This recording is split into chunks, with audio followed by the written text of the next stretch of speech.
Petrol आज कितना महंगा होने वाला है, अवाम के लिए बड़ी खबर आ गई। पेट्रोलियम मसनूआत की कीमतों में आज इजाफे का अमकान है। ओगरा ज़राए का कहना है कि IMF प्रोग्राम के बायस कीमतों में मुमकिना इजाफा रोका नहीं जा सकता। तफसीलात के मुताबिक 1 दिसंबर से पेट्रोलियम मसनूआत की कीमतों में इजाफे का अमकान है। ज़राए ने कहा है कि ओगरा की जानिब से कीमतों की वार्निंग आज शाम को की जाएगी। ओगरा ज़राए का कहना था कि ओगरा की वार्निंग के बाद कीमतों का तखमीना सामने आएगा। वार्निंग के बगैर कीमतों का तखमीना नहीं लगाया जा सकता। पेट्रोलियम मसनूआत की कीमतों पर अभी तक समरी नहीं भेजी। गुज़िश्ता 2 हफ्तों में डॉलर 12 रुपये 94 पैसे महंगा हुआ।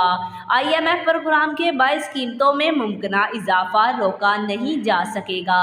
पेट्रोलियम मसनूआत की नई कीमतों का ऐलान आज किया जाएगा। वज़ीर आज़म की मंजूरी के बाद कीमतों का ऐलान होगा। आज तक के लिए इतना ही। जाते जाते आपसे गुजारिश है, वीडियो को लाइक करें, चैनल को सब्सक्राइब करें, देखिए बेल आइकन को दबाएं और कमेंट में अपनी राय का इज़हार ज़रूर करें।